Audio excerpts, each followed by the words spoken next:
Hey, it's me, Nalthazar, and welcome to another video. In this one, I get to showcase Ashiok, Nightmare Muse. Now, once again, Octagon was really cool. They hooked me up with this so I could make this video. And this is a pretty cool one, guys.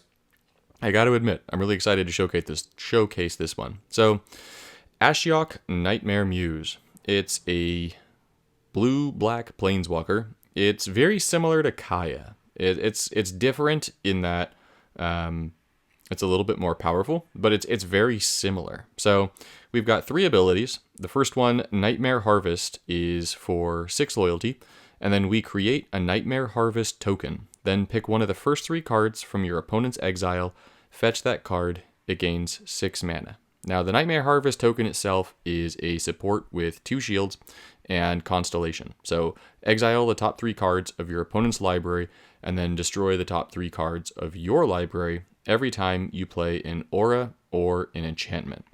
The second ability, Consuming Fear, allows Ashiok to protect itself. So return target creature your opponent controls to its owner's hand. Then they exile 2 random cards from their hand. So not only does this kill a creature, or remove it, depending on how many cards are in their hand, but then your opponent is going to exile 2 random cards from their hand. And then finally, Living Torment is going to create a Greater Living Torment token.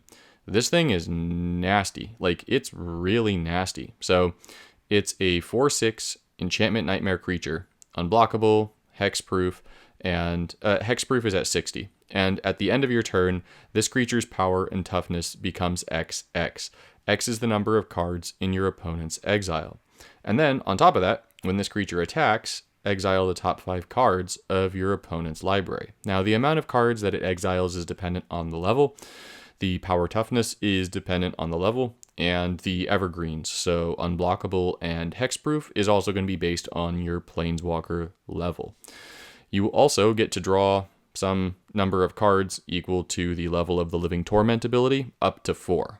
Now, Ashiok's mana bonuses are -2 to white, and then +5 to both blue and black, and then red and green are neutral. And they stay that way pretty much the entire way.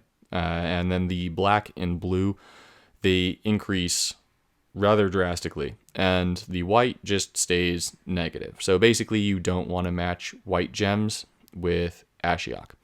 Now, what makes this Greater Living Torment so amazing is really just a number of things. So, A, it has hexproof at the higher levels. B, it's going to exile cards by itself. C, we have a ton of things that dump things into our opponent's graveyard, or that just exiles their graveyard, or that's going to exile things every single turn from their library.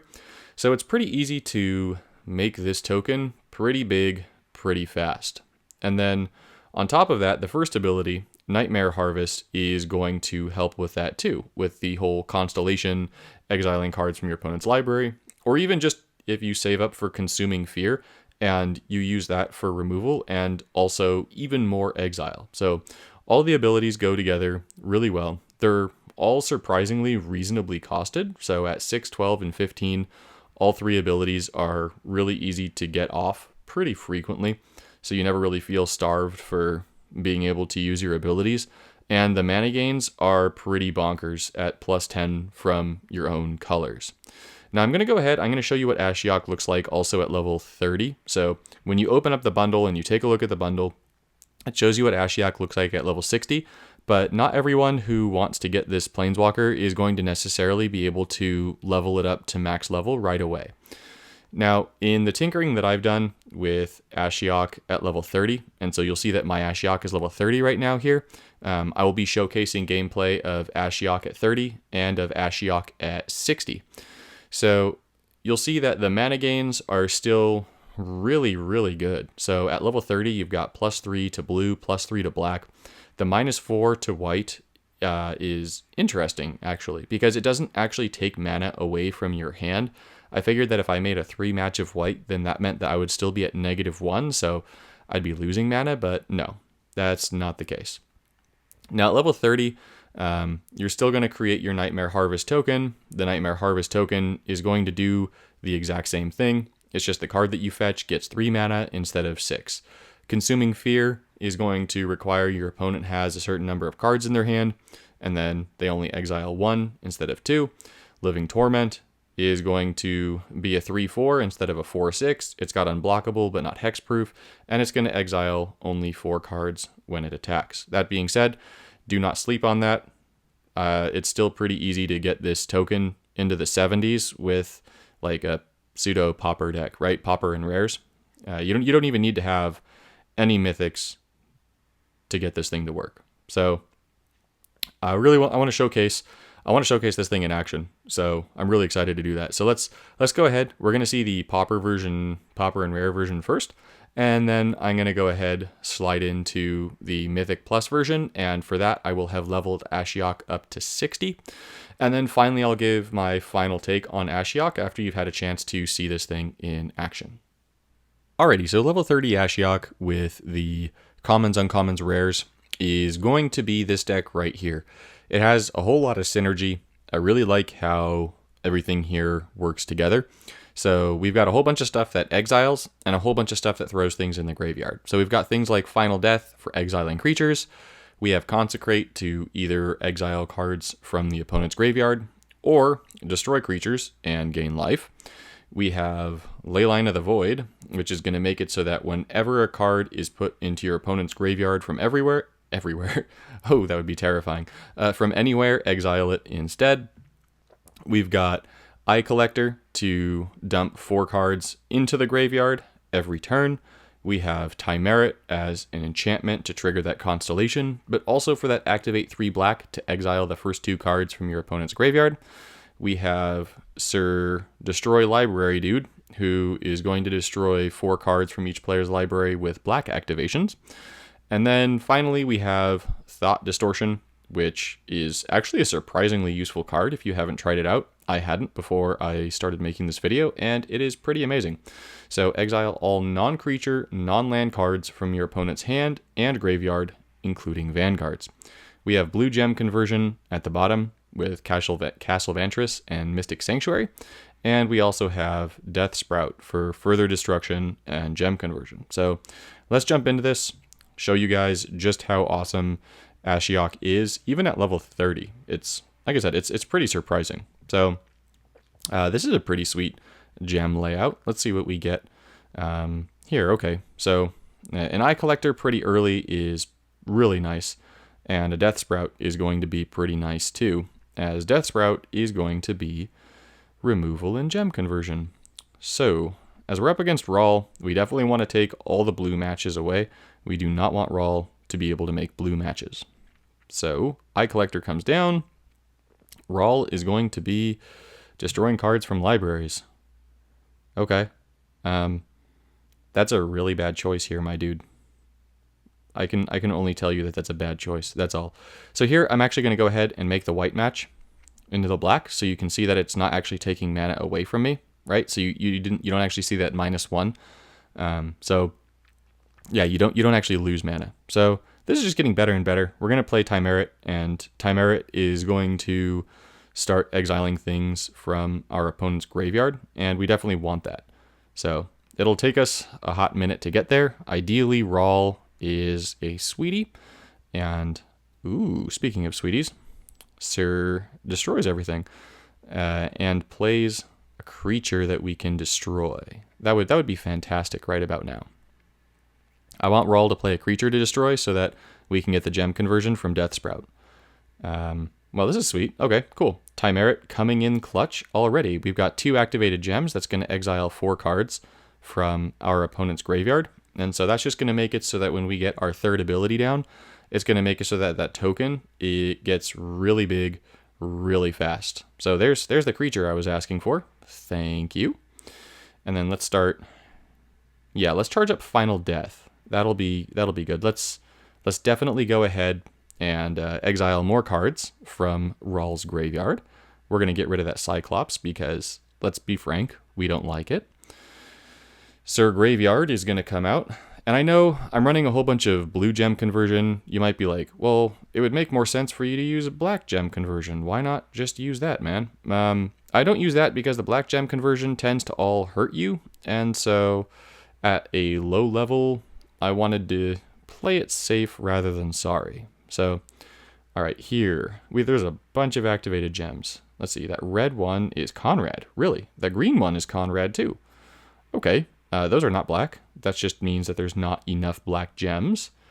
We are going to get our token next turn, which is extra sweet. So let's dump 4 more things in the graveyard here with Sir Graveyard's a lot.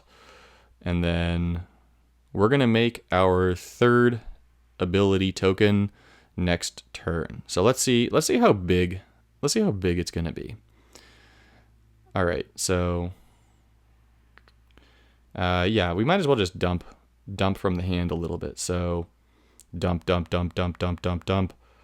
We're going to draw 2 cards from the ability. So, and then let's get rid of Sir Graveyard. So yeah, let's get rid of Sir Graveyard. You might think that's an odd choice, but I would rather have Tymerit, who could potentially put things into exile, as exile is more of our friend than the graveyard. At least at this stage, because we don't have the ley line down, so. Alright. Yeah, let's just make the red match and see how big does that little token get this turn. So first turn, it's only a 6/6. We don't have enough in the graveyard. That's okay. Sorry, graveyard. Exile. Silly me. Ooh, leyline. No, I do not want to overflow you, actually. So here, we're going to use our first ability so that we have both abilities in conjunction with each other. I'm not going to take anything from my opponent's exile, however, because I want to have everything in exile. Everything in exile is very good for us. And yeah, let's go ahead and make that match right there. So let's see. We're gonna make Rawl exile some stuff with that thing, and then let's kill one of our creatures just so that we can survive an extra turn, right? I mean, I know that that's like a savage thing to do, kind of, but all right. So we're gonna exile that ugly thing, and then we're gonna exile Tymerit here, I think. Yeah, we're gonna exile Tymerit here, and then let's go ahead and put Leyline of the Void up, and let's see how much we can put into exile this turn. Let's see how big our token gets. So it's currently a 13/13, and then that's gonna exile 3. That's gonna exile a 4th. Death Sprout. We're gonna kill Tymerit. That's fine, no big deal. And then the Sanctuary comes down, we're not going to take anything back. A Sanctuary comes down, we're not going to take anything back. That's going to exile 4. That's going to exile another 4. The game is like, what's happening? And our token is now a 25/25. Now, here's the cool thing, right? So let's say that Rawl hypothetically killed our token, right? So token goes bye-bye. Then the next time we pop our 3rd ability, the token just comes out as a 25/25. Or if it gets even bigger, like way larger than a 25/25. So this is, I feel like, a very good way of showing off just how well the deck runs. Just all of the dump things into exile, dump things into the graveyard. I'm going to go ahead and show off some highlights of what happens when you don't have like this little perfect storm to do all of that periodic damage, and you just get some big boom damage moments, because there are a lot of big boom damage moments here. Alrighty, let's use our first ability one more time, just so that we guaranteed have that constellation down. And then we're going to go ahead, pop that. We're going to exile this little elf thing. And then next turn, we're going to go ahead and play our token. Let's see. How much of a scary big boy is this token going to be, I wonder? All right, so here's the big scary. And then, all right, we've definitely got our first down. So let's go ahead and use Timerit, because that's going to dump more things in the graveyard. Or exile, right? Sorry, I bumped my desk. Whatever. All right, so let's bump some things into exile here. So we're going to get rid of Conrad. He is non-essential. We're going to exile some things, and oof, one turn at level 30, you get a 59/59 token. Jeez, that's spicy. Man. All right, well, that's fun. Let's get rid of some more things, and goodbye, Johnny. You tried. It's okay. You in this day and age, you get a participation medal. So, good on you, buddy. Alrighty, so I boosted Ashiok to level 60, and I made a deck that has mythics and masterpieces in it too. And you'll see that it follows the same general principles. So it has stuff like emergency powers, and that's going to go ahead and exile all graveyards. We've got Leyline of the Void again, once again, to just exile things. We got a pretty nifty combo with the Leyline of the Void in Phenax. So Phenax is going to destroy the top cards of target player's library, where X is the sum of your creature's base toughness.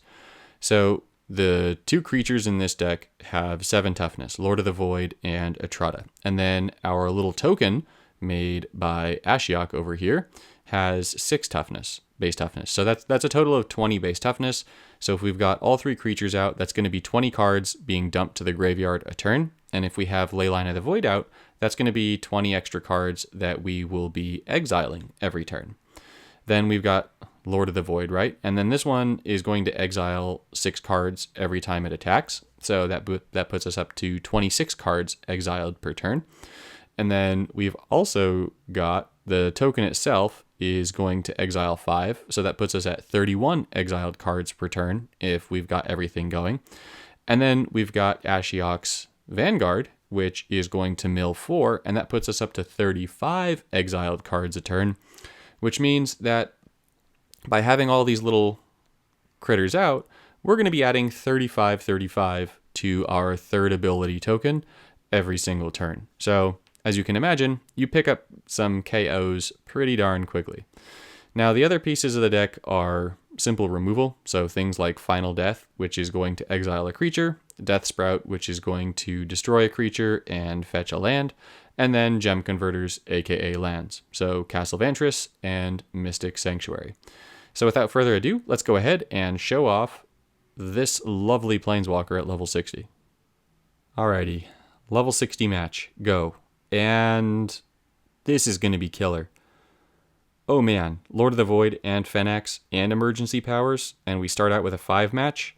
This could be a big match, guys. Big match. All right, let's see how big we can get our token this game. So Lord of the Void coming down is big because it means that we're going to be exiling 6 cards from our opponent every single turn now. So Lord of the Void, when it attacks, it's going to exile the top 6 cards from our opponent's library. And so by exiling those 6 cards every turn, we're going to just be dumping a ton of cards into the graveyard, which is huge. I don't actually want that creature though. So you are welcome to take this back. I don't want it. I know that that's not how this works. I don't give it back, but I'd like to think I do, you know? Okay, what's our biggest play here? Our biggest play is going to be going for this black match and hoping we get a double black. We don't get a double black. That's okay. I can do without the double black here. So here we're going to go ahead. We're going to mill 7 cards from Dovin with Phenax. And now we definitely want to try and kill that little bugger. So we do want to get the Etrata down. Now looking at our available matches here, we're definitely going to make the black match. Unfortunately, it means that Dovin will probably take that blue match from us. It's just the way of Dovin. Dovin's going to be a meanie pants.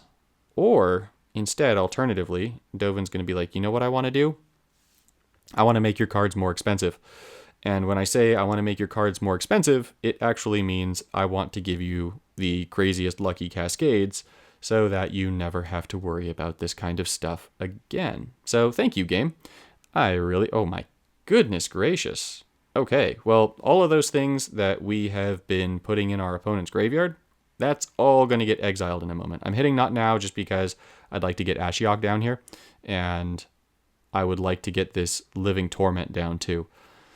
Actually, if we play the Nightmare Harvest token, we could play the Nightmare Harvest token this turn, and then the Living Torment token next turn, get the double Constellation, and then get a ton of cards in the graveyard. So yeah, let's definitely play it that way. I like that play much better. So we're going to exile this thing.